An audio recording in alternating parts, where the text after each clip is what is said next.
नमस्कार, स्वागत है सभी शिक्षक साथियों का हमारे YouTube चैनल एएस एकेडमी में। साथियों, जैसा कि आप सभी को पता है कि हम स्कूलों में कक्षा 1, कक्षा 2 और कक्षा 3 की जो पढ़ाई है वो एफएलएन के माध्यम से करा रहे हैं, यानी एफएलएन ट्रैकर इसमें भरे जा रहे हैं। और बहुत सारे शिक्षक साथी ऐसे हैं जो एफएलएन ट्रैकर को भरने में असमर्थ हैं और वो सही इस बात को समझ नहीं पा रहे हैं कि हमें एफएलएन ट्रैकर कैसे भरना है। आपने यूट्यूब पर बहुत सारे वीडियोस भी देखे होंगे, लेकिन उस वीडियो में आपको ट्रैकर दिखाया जाता है और ट्रैकर के साथ आपको अंकुर पुस्तिका दिखाई जाती है और उसके हिसाब से वो लोग आपको भर भर के बताते हैं, जिससे आपके मन में काफ़ी कन्फ्यूजन पैदा हो जाता है। हम आपको इस वीडियो के माध्यम से मात्र 2 मिनट में ये सारी चीज़ें क्लियर कर देंगे कि आपको एफएलएन ट्रैकर कक्षा 1 हो चाहे कक्षा 2 हो कक्षा 3 हो, इसके लिए कैसे भरना है। आज हम इस ट्रैकर की बात करेंगे, वह है विषय गणित और कक्षा 2 का ट्रैकर। तो दोस्तों, हम आपको बता दें कि यदि आप और भी ट्रैकर के वीडियो चाहते हैं तो हमारे इस चैनल को सबसे पहले तो सब्सक्राइब कर लीजिएगा और चैनल पे न्यू हैं तो अभी बेल आइकन के निशान पे क्लिक कर लें, जिससे आने वाले सारे लेटेस्ट वीडियो आपको हमारे मिलते रहेंगे। अब हम चलेंगे और हम इस ट्रैकर के बारे में बात करेंगे। जैसा कि हमने कहा है कि मात्र 2 मिनट में आपको सारी चीज़ें क्लियर हो जाएगी। ठीक है, हम देखेंगे ये सप्ताह हमारा 10वां है और 10वें सप्ताह का ये ट्रैकर मैंने फिल कर लिया है। जैसा कि आप देख रहे हैं, यहाँ पर मेरे विद्यालय का नाम शासकीय प्राथमिक शाला भितरवार, ब्लॉक बलदेवगढ़ और जिला टीकमगढ़ है। आप लोगों को सारी चीज़ें यहाँ पर दिख गई होंगी। मैं इनको किसी भी चीज़ को नहीं पढ़ूंगा, क्योंकि आप सब लोग समझदार हैं और सब लोग इस चीज़ को पढ़ सकते हैं। इसको पढ़ के समय वेस्ट हमें बिल्कुल भी नहीं करना है। हमें जो मुख्य बातें करनी है वो ये हैं कि सबसे पहले आपको ये पता है कि आपने स्कूल के सभी छात्र छात्राओं के नाम की एंट्री कर ली होगी। उसके बाद यहाँ पर 3 कॉलम है जो हमें बहुत ध्यान से देखना है। इसमें संख्याएं, यानी संख्याएं 1 से 9 तक, यानी 1 से 9 तक आपको संख्याएं दी गई हैं पहले कॉलम में। दूसरे कॉलम की बात करेंगे तो संख्याओं की अवधारणा, यानी 1 से 9 तक हमें संख्याओं की अवधारणा यानी उन संख्याओं की समझ।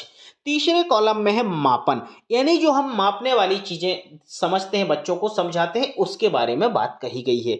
तो सबसे पहले कॉलम में आपने देखा होगा संख्या बोध, यानी इस संख्या बोध में बच्चों को संख्याओं की समझ है या नहीं है। जैसे कि आपने बच्चे से कहा कि बेटा ये कितना लिखा है, तो उसको बताना चाहिए कि ये सर 8 लिखा हुआ है, या फिर वो कहे कि 7 लिखा है, 10 लिखा है, 25 लिखा है। जो भी आपने पूछा, उस बच्चे को उस संख्या की समझ होना चाहिए।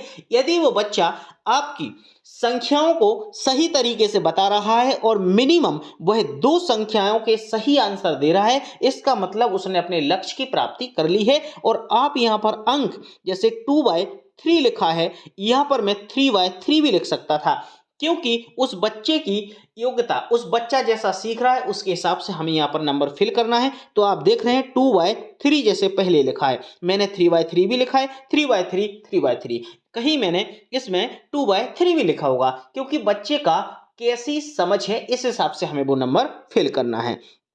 और यदि वो अपने लक्ष्य की प्राप्ति कर लेता है तो उसके आगे हमें राइट का निशान, यानी सही का निशान लगाना है। आप इसको ध्यान से देखिएगा, मैं इसको थोड़ा सा बड़ा कर रहा हूं।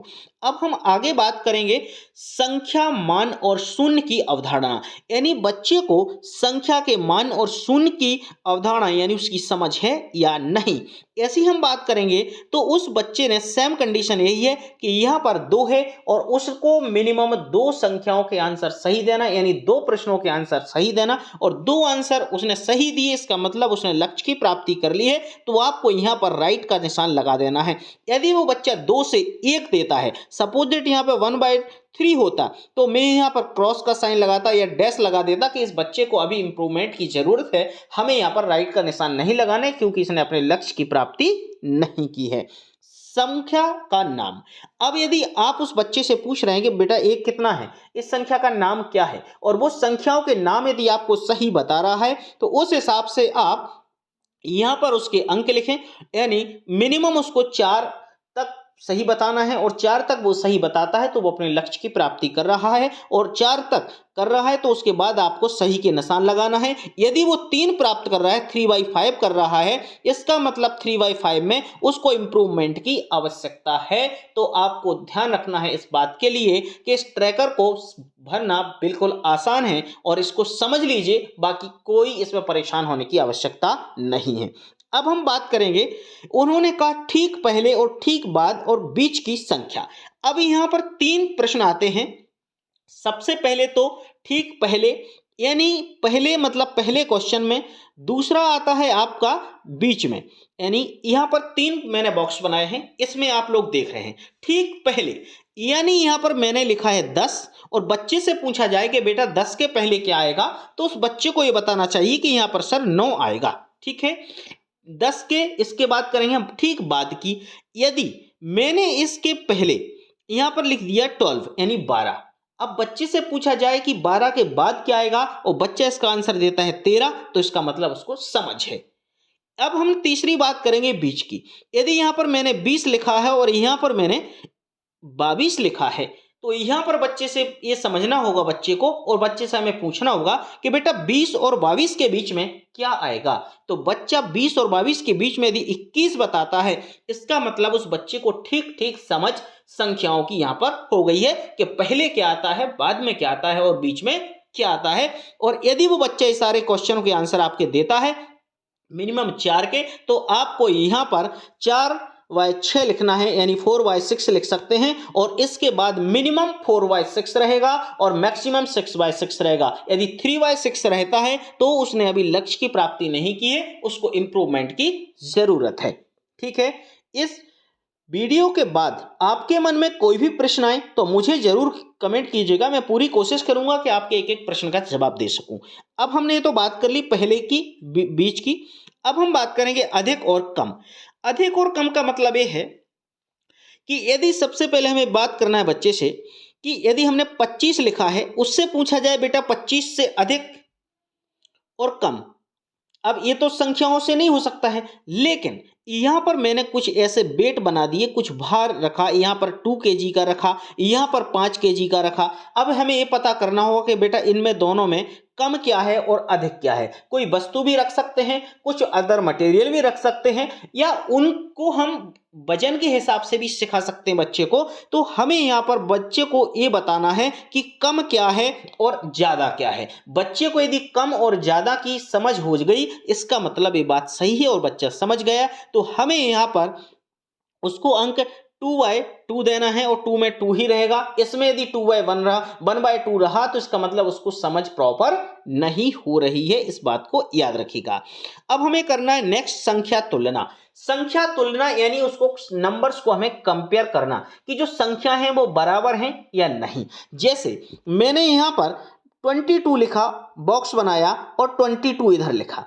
अब हमें पता होना चाहिए बच्चे के बारे में, और बच्चे को ये सिखाना चाहिए और बच्चे को ये बताना चाहिए कि बेटा इसमें तुलना करो कि कौन सी संख्या बड़ी है या कौन सी संख्या छोटी है। तो यदि 22 है तो उसको पता होना चाहिए कि दोनों संख्या बराबर है। यदि यहाँ पर 32 होता और यहाँ पर 22 है, तो उसको पता होना चाहिए कि ये 32 बड़ी है और यहाँ पर ये 22 हमारी छोटी है। ये तुलना उसको पता होना बहुत जरूरी है। आगे बात करेंगे आगे पीछे की संख्याएं। आगे और पीछे की संख्याओं से मतलब ये है कि यदि मैंने इधर पर 26 लिखा और यहां पर मैंने 29 लिखा, तो बच्चे को ये पता होना चाहिए आगे की संख्या, यानी 26 के पहले कौन सी संख्या आएगी, 25 आएगी, और 29 के बाद कौन सी संख्या आएगी, 30 आएगी। यदि बच्चे को इन संख्याओं की समझ हो गई कि पहले इतना आएगा बाद में इतना आएगा, तो इसका मतलब है कि इस वाले कॉलम के में वो चीज समझ गया, और बच्चे को इसके जो नंबर देना चाहिए वो, जैसे आप यहाँ पर 3/4 दे सकते हैं या 4/4 दे सकते हैं, और इसके आगे सही का निशान लगाएं, जिससे बच्चे आपको पता चले कि हाँ बच्चे ने अपना लक्ष्य को प्राप्ति कर ली है। ठीक है, आगे देखेंगे लंबाई और ऊंचाई की तुलना। अब हमें लंबाई और ऊंचाई की तुलना भी बच्चे को सिखाना है। यहाँ पर कुछ ऐसे आप इन बच्चों को कुछ पिलर बना के बता सकते हैं, या कुछ यहाँ पर वॉइस बता सकते हैं, या कुछ मटेरियल या कुछ वस्तु रख के बता सकते हैं।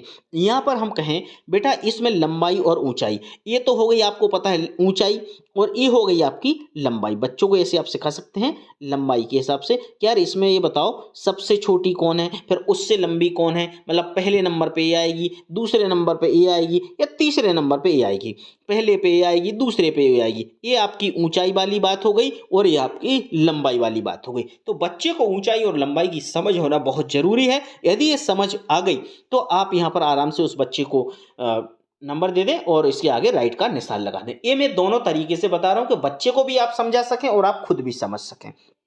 आकार की तुलना। आकार की तुलना मतलब जैसे ये छोटा है और ये एक बड़ा है, हमें पता करना बताना है कि बेटा इसमें छोटा कौन है और बड़ा कौन है। आपको ये आकार में दिख रहा होगा तो बच्चा बताएगा कि ये बड़ा है और ये छोटा है। यदि वो बच्चा नहीं बता पा रहा है तो हमें उसमें इंप्रूवमेंट की जरूरत है। और यहाँ पर हमें मिनिमम उसको 2 नंबर, यदि क्वेश्चन के 2 के आंसर सही दे रहे हैं मतलब वो अपनी लक्ष्य की प्राप्ति कर रहा है, और 2 में 2 पता होना चाहिए। वजन की तुलना, वजन के बारे में भी बता सकते हैं और बच्चे को वजन के बारे में भी नॉलेज होगा। यहाँ पर जैसे मैंने सपोज एक बिस्किट का पैकेट रख दिया और यहाँ पर मैंने एक तरबूज रख दिया, यहाँ पर तरबूज रख दिया या टमाटर रख दिए 1 केजी, ठीक है। और यहाँ पर एक मैंने बिस्किट का पैकेट रख दिया। अब बच्चे को पता होने चाहिए इसमें छोटा कौन है और बड़ा कौन है, मतलब वजन किसका कम है किसका ज्यादा है। इसकी समझ यदि बच्चे को हो गई तो यहाँ पर आप 2/2 दे सकते हैं, और यदि 1/2 उसने दिया तो इसका मतलब क्या है, अभी उसको समझ की आवश्यकता और ज्यादा है, उसको समझना जरूरी है। समय की अवधारणा भी आप बच्चे को सिखा सकते हैं। तो मैंने दोस्त आपको लगभग ये सारी चीजें क्लियर कर दी, और आपके मन में अब कोई भी प्रश्न हो तो मुझे कमेंट बॉक्स में लिखिएगा। ये चीज शायद आपको समझ में आ गई होगी और अब आपके मन में कोई डाउट नहीं होगा, और आप अदर सब्जेक्ट के इसी तरीके के और भी चाहते हैं कि मैं आपको इस प्रकार से फिल करके समझा दूं तो आप कमेंट बॉक्स में लिखिएगा। मैं पूरी कोशिश करूंगा कि आपके लिए एक और सेकंड वीडियो लाऊं। जब तक के लिए नमस्कार, मिलते हैं नेक्स्ट वीडियो में नेक्स्ट टॉपिक के साथ।